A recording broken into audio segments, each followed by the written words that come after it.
siya ng Costco. Kaya, ang problema is hindi ako makapag-makeup dahil sa sobrang init. Ang kate ng mukha ko pag naglalagay ng makeup. So, mukha muna tayong katabang ngayong araw na to, no? Ayan, nakikita nyo, nagpapantal-pantal, nagbuburot-burot ang aking mukha. So, hindi tayo pwede naman unti, pero hindi talaga, kasi, talaga siya.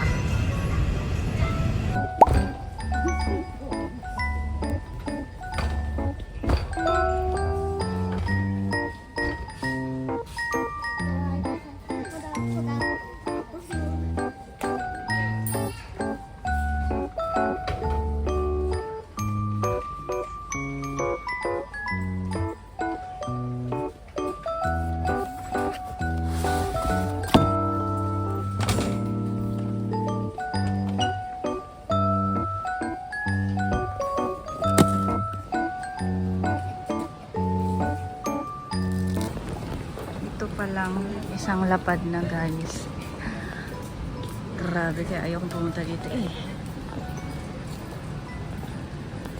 Palang ito is 1 year ko siya magagamit, and then itong mga panglaba is mga 2 months ko siya, minsan sobra pa 3 months yung Ariel na magagamit, kaya medyo nakakatipid din siya in a way. Yun nga lang, pag magbabayad ka that time medyo masakit sa bulsa. Kitchen paper na to, 1 year ko siyang bago na utos dahil ang dami niya talaga. And then ang toilet tissue is mga 3 months bago namin nauubos. So mura talaga siya kung iisipin. Ito na ang kalbaryo natin, ang dami ng tao. Wala na, ilat to.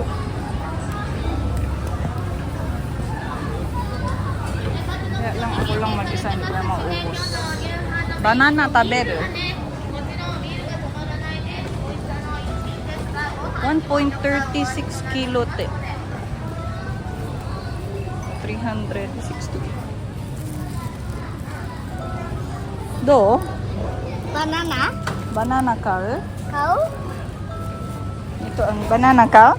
Mama, banana kau? Kamay.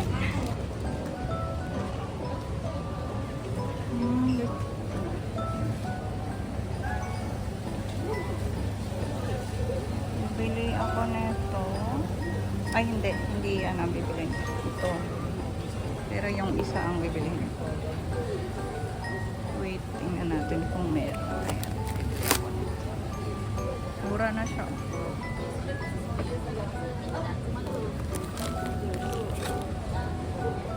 And then, bibili ako ng ribs. Itong hindi ito, kundi wait, anong ribs ba? Ito. Meron din mas malaki, pero ang laki na niya na. Doko no? Kata? Kata? Kochi? Kochi?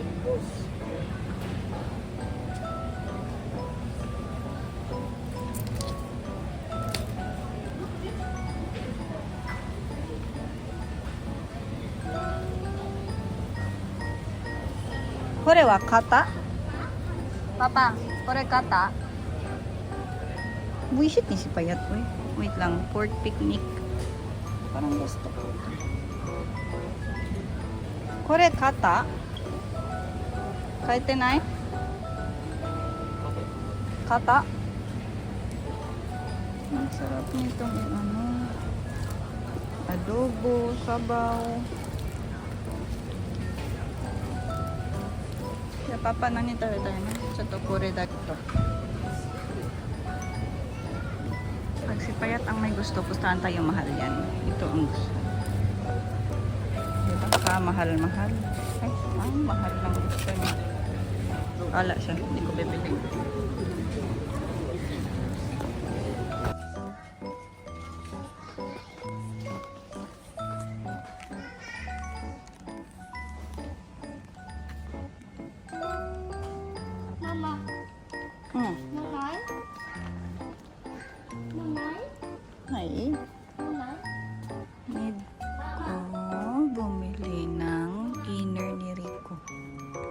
Hi, hi.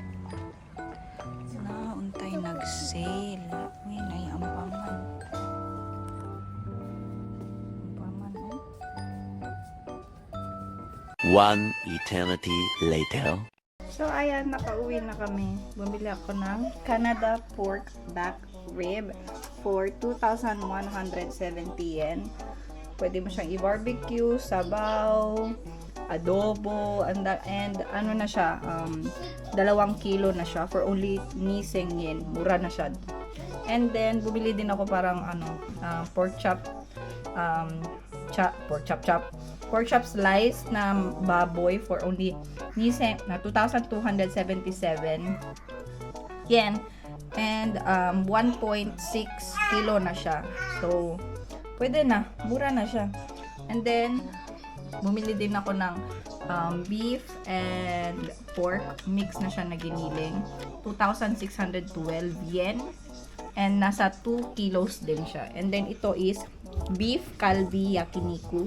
Pang barbecue namin. Ngayon, ito yung i-dinner namin. For only 3,419. 1.3 kilos na siya. And madami na siya. Kung ganito kadami ang kakainin namin sa labas, siguro aabot kami ng 6,000 to 7,000 yen. Pero 3,400 lang siya. Kung bibilhin mo siya sa and then maganda na siya. Masarap siya na niko. And then bumili din ako ng pork stir fry na karne. 2 kilo, 2.8 siya for only 2,820 yen. Then ito 2 kilo na frozen Thai chicken for 1,100 at ito. Bumili din ako ng tocino, 2 na siya for 1,000. Iyon dane. Para sa pang lunch, pambaon ko and mga bata paborito to. Iyon dane. Bumili din ako ng longganisa, chorizo, pambaon ko din and paborito din to ni Ryuji. And then, siomai din. Bumili din ako, 1,000 lang tong siomai.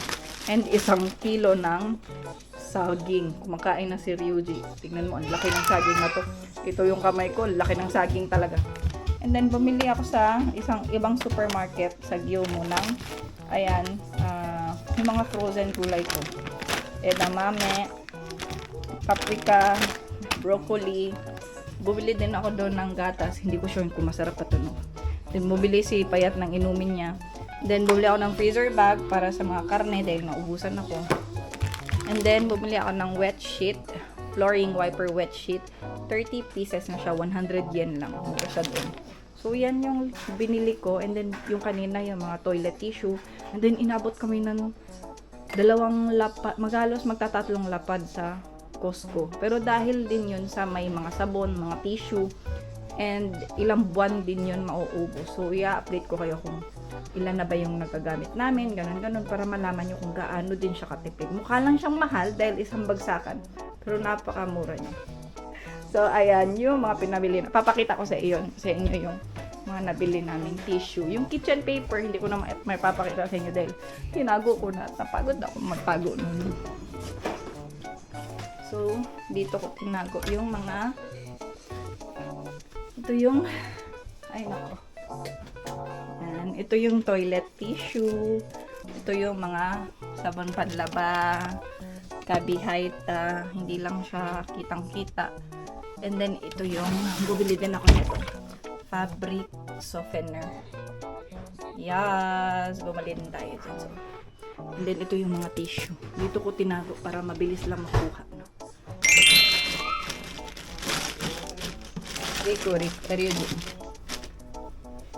Tapos, ito yung chicken fried fillet. Tapos, ito yung fried chicken. And, lumpia, nuggets, mga ganun. Fried potato pa na natira and sausage. Ito, mga gulay and fried na mga, frozen foods. So, ayan. So, ito na ang ating aatupagin na.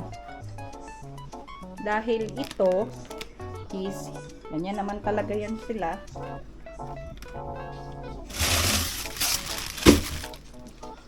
Dito natin yan sila lalagay ngayon. Ay, ang laki niya pala. Ang laki mo naman. Sige, dyan ka na. Tapos, ang siomay. Tulad ka naman siguro din eh. Ganyan kasi sana, oh.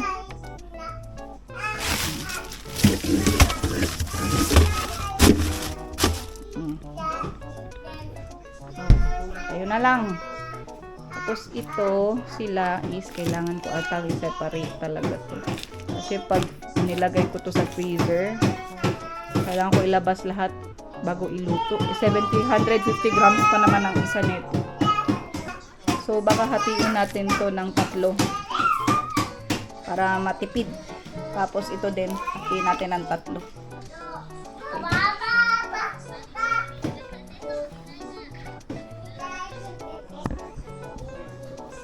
Itong saging is i-ref natin to kasi mainit.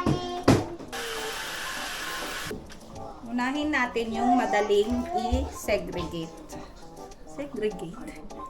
Madaling hatiin. So, magpadali na tayo lang. Barbecue sauce, habang gumagawa tayo nito is magmamarinate na tayo. So, itago ko muna to, no. Ito is dito ko siya tinatago. Dito ko yan siya tinatago. Dito. Puno man. Saan ko nga ito tinatago dati? Ay, dito ko pala yan tinatago. Bumili kasi ako nito itong pump ng pool. Kasi magpo-pool sana kami sa taas. Medyo na-busy man ako. Unahin ko muna yung imamarinate ko. Hala. So nakaganito ako no kasi nainitan ako sa labas. Nagtanggal ako ng bra. So unahin ko ang itong kalbi natin na pangyakiniko.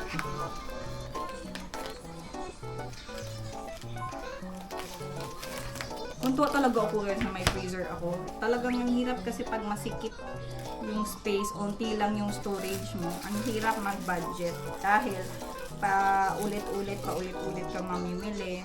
Sayang. Ganito lang karami yung iluluto natin. Tapos, magtatago tayo ng ganyan karami sa isang cellophane. Yung isang kainan lang ipayat. Or namin, kami mga bata, pag gutom. Or di pag kumpleto kami, di 2 bag ang ilalabas ko ba. Ito na yung aming beef. And then, bago tayo magpatuloy, ay akin muna itong pinamarinate. So, una is itong barbecue. Kunting toyo nila. Garlic, salt and pepper. Garlic powder. Tapos i-mix mo siya.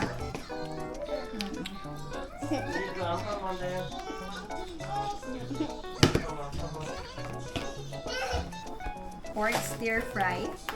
Yung maninipis na hiwa ng baboy para pag maggulay-gulay, gisa-gisa, mga ganun. Kare. Yan, madali yan siyang lutuin.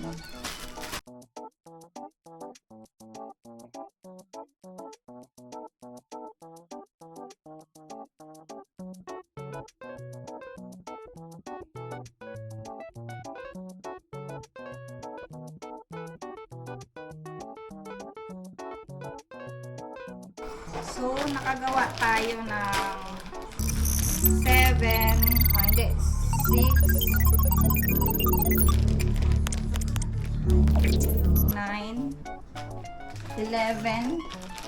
11 siya na 11 itong pork chop slice. Ito naman is pwede ko siyang na-adobo ko siya, afritada, pork chop, tonkatsu, kahit ano, chashu. Ang dami ko ding nagagawa sa kanya. So, kukuha ako ng 3 parts na tigda 2 slices. And then, minsan, ako lang kasi ang kakain, so isang slice lang. Minsan, pag kami sa mga bata, o pag andyan si Payat, so kukuha ko ng 2 slice, tapos isang slice. Close up na lang tayo mo dahil nalubat na. So, ito na yung pork chop.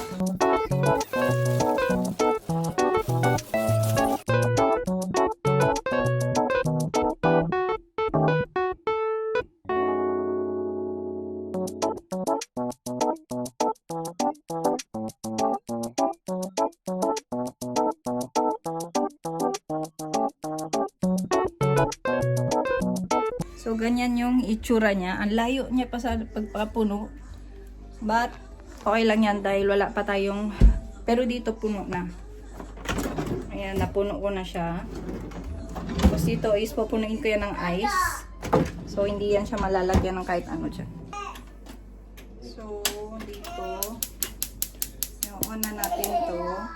Gagawa ko ng sausawan. Para magpahid-pahid dito. Lalagay ko yung ano, para magpahid-pahid ako. Tapos, lalagyan lang natin to ng unting tubig. Para maluto siya, may steam siya sa luto niya. And then, ang hina lang ng apoy. And then, dito naman is gagawa tayo ng wakame soup. So, hindi natin siya lalagyan ng anything na mantika. Dahil mamantika na ang yakiniku. Unting-unti lang siguro, no? Kasi para ano, gagawa muna tayo ng sauce dito. Ganyanin na lang, para isahan na lang ba. So, unting barbecue sauce. Pahid-pahid. Ketchup. Sukal. Tapos, unting asin paminta. Yan na yun. Yan na yung pampahid ko. Yan na ba yung pang ano ko, pahid ko. Tapos, ito yung pampahid ko. So, wait lang kayo dyan. Dahil ito muna. Wala na jud ta, wala na jud. So, nasa pinakamahinang apoy lang ito. Sobrang hina niya lang. Tapos, ito is i-mix na natin. Piling ko, lalagyan ko to siya ng toyo. Para may kulay. Galing sa tosino, longganisa. At yung barbecue, yung ano, lagayan natin. Bahala na siya. So, pahid-pahid sa tadiri sa gilid.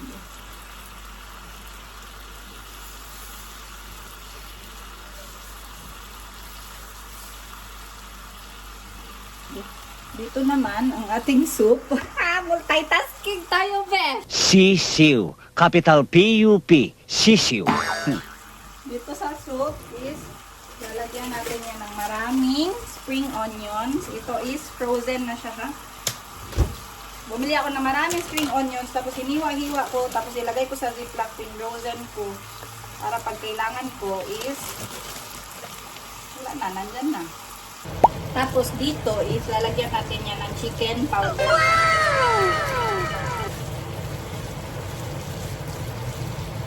Tapos, ilagay mo yung wakame soup.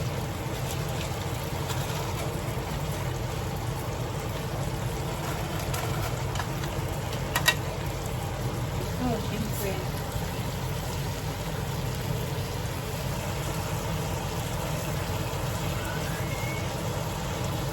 The next day.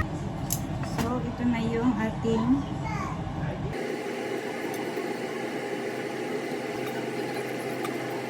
tapos ito na yung soup. Tadaan! Yung soup. And then, ito na yung